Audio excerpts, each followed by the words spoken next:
युयुत्सु महाभारत के अंत में बचे हुए 18 योद्धाओं में से एक थे। इनके पिता धृतराष्ट्र थे, किंतु माता गांधारी की एक दासी थी जिनका नाम सौबली था। जब युयुत्सु का जन्म हुआ था तो वे देखने में अत्यंत ही बलवान लगते थे।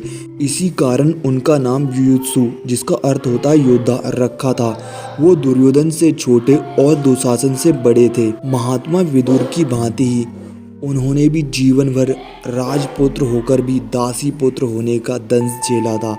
लेकिन विदुर की भांति ही हस्तिनापुर के राजमहल में और सभासदों में उनका सम्मान एक राजकुमार की भांति ही था। धृतराष्ट्र का पुत्र होने के कारण इनका एक नाम धृतराष्ट्र था। कौरव्य भी कहा जाता था क्योंकि ये कुरुवंश में जन्मे थे, और इन्हें वैश्य पुत्र भी कहा गया क्योंकि ये वैश्य स्त्री की संतान थे। आपको बता दें कि महाभारत के युद्ध के बाद यही एकमात्र ऐसे कौरव थे जो कि जीवित बचे थे। युयुत्सु ने ही धृतराष्ट्र और गांधारी की मृत्यु के बाद उन्हें मुखाग्नि दी थी। युयुत्सु एक धर्मात्मा था, इसीलिए वह दुर्योधन की अनुचित चेष्टाओं को बिल्कुल भी पसंद नहीं करता था और उसका विरोध भी करता था। युयुत्सु कभी भी शकुनी के प्रभाव में नहीं रहा। अपने अन्य भाइयों से उलट उसका मन सदैव ही धर्म की ओर अग्रसर रहा। यही कारण है कि वो दुर्योधन के किसी भी पाप में भागीदार नहीं बना। ऐसा भी कहा जाता है कि जब बचपन में दुर्योधन ने भीम के भोजन में विष मिला दिया था तो इसकी सूचना युधिष्ठिर को युयुत्सु ने ही दी थी। दूत भवन में भी उसने विकर्ण के साथ चीरहरण का पुरजोर विरोध किया था, किंतु दोनों की बातें किसी ने नहीं मानी थी। इसी वजह से दुर्योधन और उसके अन्य भाई उसको महत्व नहीं देते थे और उसका हास्य भी उड़ाते थे। युयुत्सु ने महाभारत युद्ध रोकने का अपने स्तर पर बहुत ज्यादा प्रयास भी किया था, लेकिन उसकी नहीं चली। वो एक उत्कृष्ट योद्धा था और उसकी गिनती भी श्रेष्ठ रथियों में की जाती है। जब महाभारत का युद्ध ठन गया तो न चाहते हुए भी उसे कौरवों के पक्ष से ही युद्ध लड़ना पड़ा, लेकिन युद्ध आरंभ होने से ठीक पहले वो कौरवों का पक्ष छोड़कर पांडवों के पक्ष में चला गया। युद्ध के प्रारंभ होने वाले दिन ही युधिष्ठिर ने उन्हें समझाया कि तुम अधर्म का साथ दे रहे हो। ऐसे में युयुत्सु ने विचार किया और वह डंका बजाते हुए कौरवों की सेना से पांडवों की सेना की ओर आ गया। हालांकि किस्सा यह था कि युद्ध प्रारंभ होने से ठीक पहले युधिष्ठिर ने कौरव सेना को सुनाते हुए घोषणा की, मेरा पक्ष धर्म का है। जो धर्म के लिए लड़ना चाहता है वे अभी भी मेरे पक्ष में आ सकते हैं, मैं उसका स्वागत करूंगा।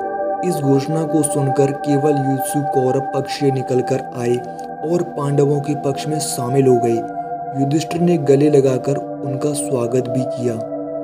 युधिष्ठिर ये जानते थे कि इस युद्ध में धृतराष्ट्र के सभी पुत्रों का नाश हो जाएगा, इसीलिए उन्होंने युयुत्सु को कभी भी सीधे युद्ध में भाग लेने नहीं दिया। पांडवों के पक्ष में आने के बाद युधिष्ठिर ने एक विशेष रणनीति के चलते युयुत्सु को सीधे युद्ध में नहीं उतारा, बल्कि एक महत्वपूर्ण कार्य दिया। युधिष्ठिर जानते थे कि वह इस कार्य में सबसे योग्य हैं। युधिष्ठिर ने उसकी योग्यता को देखते हुए उसे योद्धाओं के लिए हथियारों और रसद की आपूर्ति व्यवस्था का प्रबंध देखने के लिए नियुक्त किया। पांडवों की 7 अक्षौहिणी सेना थी। युयुत्सु ने अपने इस दायित्व को बहुत ही जिम्मेदारी के साथ निभाया और अभावों के बावजूद पांडव पक्ष को हथियारों और रसद की कमी नहीं होने दी। महाभारत में उसके और शकुनी पुत्र उलूक के युद्ध का भी वर्णन मिलता है, जहां उसे उलूक द्वारा अति आहत कर देने के कारण युद्ध क्षेत्र से पीछे हटने का वर्णन मिलता है। महाभारत युद्ध से पूर्व पांडवों ने अपनी सेना का पड़ाव कुरुक्षेत्र के पश्चिमी क्षेत्र में सरस्वती नदी के दक्षिणी तट पर बसे समंत्र पंचक तीर्थ के पास हिरण्यवती नदी, जो कि सरस्वती नदी की एक सहायक नदी है, के तट पर डाला था। कौरवों ने कुरुक्षेत्र के पूर्वी भाग में वहां से कुछ योजन की दूरी पर एक समतल मैदान में अपना पड़ाव डाला। दोनों ओर से शिविरों में सैनिकों के भोजन और घायलों के इलाज की उत्तम व्यवस्था थी। हाथी, घोड़े और रथों की अलग अलग व्यवस्था थी। हजारों शिविरों में से प्रत्येक शिविर में प्रचुर मात्रा में खाद्य सामग्री, अस्त्र शस्त्र, यंत्र और कई वैद्य और शिल्पी वेतन देकर रखे गए थे। आपको बता दें कि दोनों सेनाओं के बीच युद्ध के लिए 5 योजन यानी कि 40 किलोमीटर का घेरा छोड़ दिया गया था।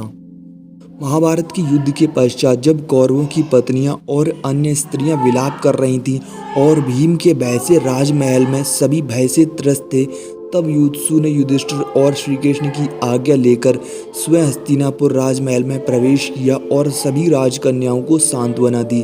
फिर वे महात्मा विदुर से मिले और फिर उनकी आज्ञा से कई दिनों तक धृतराष्ट्र और गांधारी के साथ रहे, जिससे उन्हें बड़ी सांत्वना मिली।